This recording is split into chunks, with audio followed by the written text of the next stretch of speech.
Welcome to Tech Simplified, and my name is Sly Gittins, and I have the honor of interviewing Marilyn Rousseau, Senior Manager, and she manages database engineers, but that's not all. She's also a coach, giving back to the community and empowering women of color to do more in the tech field and beyond that. But I know I'm not doing enough to introduce you, Marilyn, so can you please introduce yourself to my audience? Absolutely. Good morning, good evening, everybody, depending on where you are around the world. I am Marilyn Rousseau. I am a 32-year woman in technology. I know I date myself when I say that, but I'm also proud that I've been in this industry for this long. Primarily started out as a developer, and then over the years, I decided to really niche down in the SQL language and moved into database development, database administration, and I've really gained expertise in that area. So aside, like you mentioned, of doing the technical work, I've also had a passion for community, really, personal development and empowerment. So throughout my career, I've always been involved with, development within my community, supporting and creating user groups, participating in workshops, local events, and have continued to do that. So it was really natural for me that about 7 years ago, I decided that I wanted to become a coach. So I became a certified coach, and I support primarily women in technology with the work-life harmony. You know, it's something that as women we are constantly challenged by, and it's an area that I personally know very, very well. So I really decided that it was time in my career to really give back and help women who are coming into the technology field, or women who are there but are having difficulty really keeping things going. You know, they are very successful at what they do, but we also know that there's another life when we leave the job, and sometimes trying to balance both can be very challenging. So that's an area that I've pretty much mastered, and I help other women, find a way to balance both and live a life that feels fulfilling to them. And thank you so much, man. I just know with your extensive experience, giving back is essential, right? You know, this is what you want to be known for. This is how you empower the next women leaders and the next leaders of tomorrow. So I definitely commend you on that. And that's one of the reasons why I wanted to create this platform, just to amplify that message so you can help and extend your reach and coach more ladies that's out there. So would you mind sharing your background? I know you touched on it just briefly about your educational path and how you got started and how you continue to learn and embody that always be learning mindset. Would you mind sharing that, Marilyn? Absolutely. So I'm originally from the beautiful but troubled island of Haiti. I moved to the United States when I was a teenager. And I've got to tell you, it was a huge change for me, because not only I didn't speak the language, but also culturally, it was a very, very different world for me. I usually tell people that I really didn't realize that I was Black until I moved here. Okay. Because when we talk about diversity, that's something that became very, very, clear to me, that there were obvious differences, and people talked about it, because back home in the islands, it was not something that, at least it was not something that really mattered, to be honest with you. So when I moved here, I lived in Boston, and I had some challenges, to be honest with you. But I think what helped me keep going is, I came from a country where, unfortunately, the opportunities were limited. And coming here to the United States and really seeing, that this is really a country where you can really be whatever you want to be. And for me, this was huge, just to know that I had the opportunity to become whatever I wanted to become. Just, I was very appreciative of it. And maybe sometimes, when if you grow up in an environment where you've always had everything, sometimes it's hard to appreciate. But I can tell you, coming from a third world country and realizing that, wow, I had the opportunities and it was up to me to grab them, really is something that I pursued. So I finished high school when I came here. And I remember it was, time to go to college, and I really didn't know what I wanted to major in. I just knew I wanted to do something that would make me money within 4 years because I was tired of being broke. Yeah.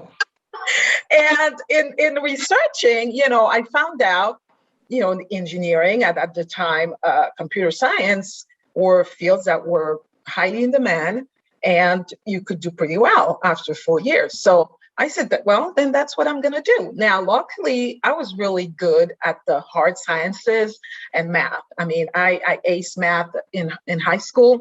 So I had no fears, and I really remember even my family saying to me, oh, man, in computer science, that's hard. Why don't you go be a nurse or a teacher, the traditional female careers? And there's nothing wrong with them, but I didn't want any of it. I didn't want to be a nurse, I don't necessarily like going to hospitals if I don't have to. And so I really thought that, look, you know what, I can try this. I can give it a try. I think I can do it, even though I had no idea. I had never touched a computer in my life, And so I enrolled at the University of Massachusetts in the computer science program. And, it was not an easy journey, but I was determined. And I really started enjoying it. I like the opportunity to be creative, especially when it comes to coding. And so it ended up, finding my first job. And from that point on, like I said, I started out doing development and grew into, the database administration field, which it took me a while to really decide where I wanted to focus my expertise. But once I decided to go the database route, which really made sense for me because I was doing SQL development. And so from that point on, I really enjoyed, that working with data, and I stayed there ever since. That's amazing. That's a great story. And I got some synergies there. My family is from Barbados. I was born here, so I'm first generation here, but they brought me back when I was younger so I could see where I came from. So I saw, even though I came to Bed-Stuy, which I thought was a challenging place to grow up, when I went back to Barbados, at least where my parents came from, I saw that this was 100 times better than where they grew up, right? So when I came back to school, it gave me a different way to look at life, a new perspective, to be grateful for what I have. But then this is my opportunity that my parents never had. And they sacrificed so much for me to go to school, go to college. My older brother went to college. My sister is finishing up college. I finished my undergrad, and I went through, marketing and IT as well, right? So it was tough going for me. Like growing up in Brooklyn, the neighborhood in Brooklyn was a predominantly Caribbean environment. So again, I wasn't really exposed to any type of differences until you see them subtly, but when I went to college, when it was a little bit different, when I went out to Buffalo and Amherst, New York, where it wasn't as many African Americans or Caribbean, definitely wasn't that many Caribbean folks, less the people who came to school that I would make friends with. But same thing. My parents pretty much showed me that, someone shows you love, you give that love right back. And you came there for a purpose. So I knew my purpose when I came to school. I got to finish there with my degree, right? And I got to also figure out what degree and what I was going to do after. And I wanted to take care of my parents, be able to help and to contribute, to, helping that next generation and the previous generation. And I found that with IT, I can do that very quickly. So that's why, but then I also realized I had the gift to gab, and I used the marketing and tech together, which I do today, right? So definitely understand that. And one thing where I know well, I have extreme empathy is learning a new language, because a lot of my good friends, his mom was from Haiti, and he only heard Creole and a little bit of English at home. And I remember he had a lot more challenges than I did, because from Barbados, it's still English, it's British English, which, I remember getting spelling tests, I would spell everything the British way and get everything wrong, right? And then I had to unlearn what I knew before from home. So that challenge is tough. So the good thing is, in this video, on this podcast, there are ladies from Barbados, from the islands. So if you're out there and you don't see so many examples of being engineers, I know there are engineers there as well. Marilyn can definitely help. I can help. And there's a lot of free resources that you don't need to go through this alone. And that goes for anyone getting into the tech field. So that was fantastic. And go ahead. Go ahead, Marilyn. Yeah. I want to add that, listening to you, I can relate. I came from a family where education was like the, biggest thing, really, because both of my parents were educators.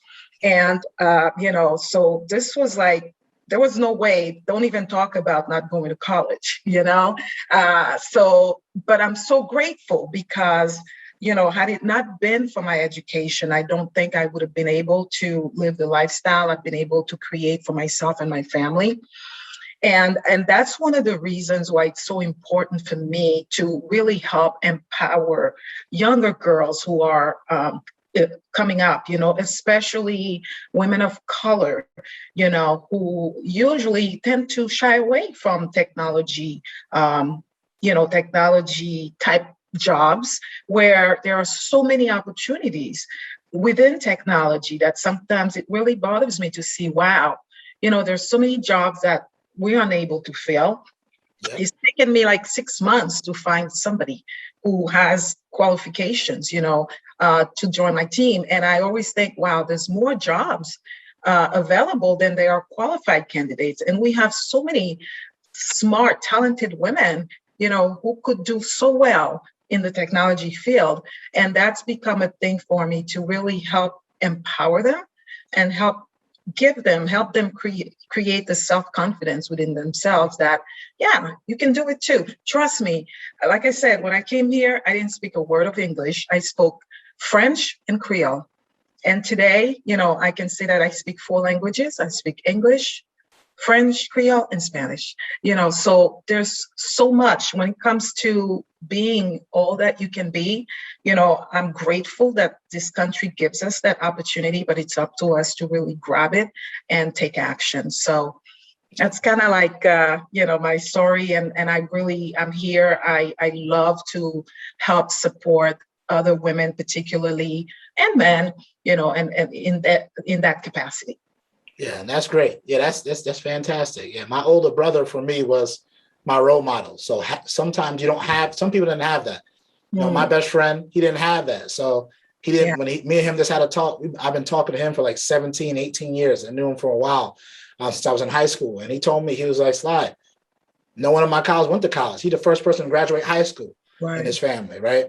So when I started talking about college, because my brother told me about college, because my parents didn't go to college, he said, I just followed what you was doing, and then he graduated with electrical engineering degree and he does software engineering, right? So again, there's talent out there. Like I didn't even know what I do even exists. And I don't think the role necessarily even existed at the time, right? But I didn't even know that, my gift for playing with computers, I used to have fun. Like I'll put viruses on my computer just to get rid of them, right? To practice what tools would work, how you can get around them, right? I didn't know that. I did something I did for fun. And my parents told me, you're spending too much time on a computer, right? You need to be doing other things, right? And not realizing that's what I do today, right? I get paid to do that, right? So it's just, if I had, my brother showed me how to start businesses and invest in yourself. And then I could do more. And even if I brought home like an 85 or something, I'm like, man, I'm good. He's like, where are the 15 points at? My parents is like, where are the 15 at? I'm like, what you mean? Like, did you ever try 100%? I'm like, nah, man, I play some games on the weekend. This is me just going in there coasting. So you're telling me you could have done better and you didn't do better. So that tells me that's a waste of talent. I'm like, man, that's kind of harsh, right?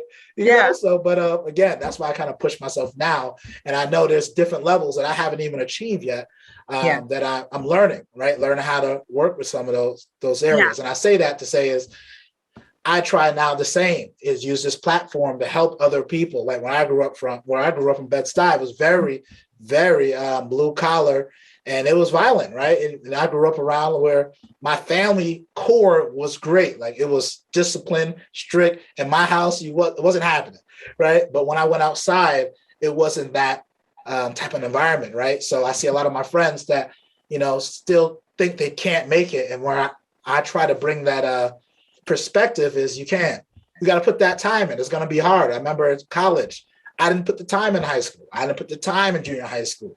So I had to make up for it in college, because eventually you got to make up that time, and it's up to you to do it or not. Right. So I don't use that as an excuse. I just find that that's just the reality of it. Either I'm going to do the work or you're not going to do the work.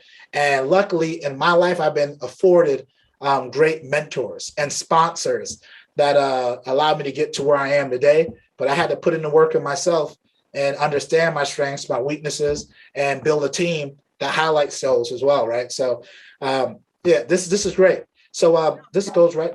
Before I go on to the next question, did you have anything you want to add on that? No, I just wanted to add the importance of really having a mentor. Unfortunately, I never had a mentor, and I wanted one so bad when I was, started my career, but just never had the good fortune of having one. And realizing, thinking back, it's so important really to have that support.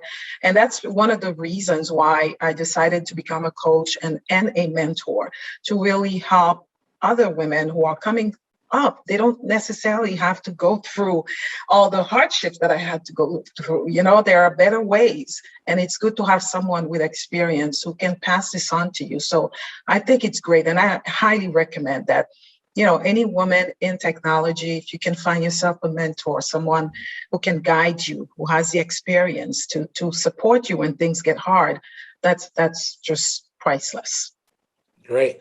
And I know we're getting closer to the end of the presentation, but before we do, what's your passion? What drives you?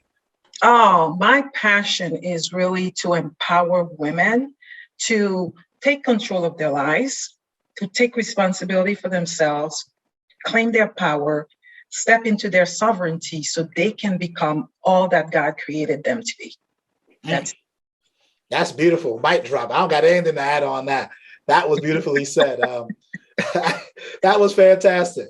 I need to work on my pitch. That passion, that was clear. That was a clear goal. I definitely see that. So before we go today, how can the audience contact you, Marilyn? Oh, definitely. They can go to www.marilyn360.com.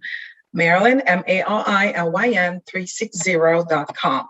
And there, they can look me up, all of my social media pages, set up an appointment with me, and I'm happy to extend a free, 30-minute coaching call with anybody who's looking perhaps for clarity, maybe just, need a listening ear, whatever it is, I'm always happy to support and give back. So if anybody wants to reach out, yes, please feel free to do so. Marilyn360.com.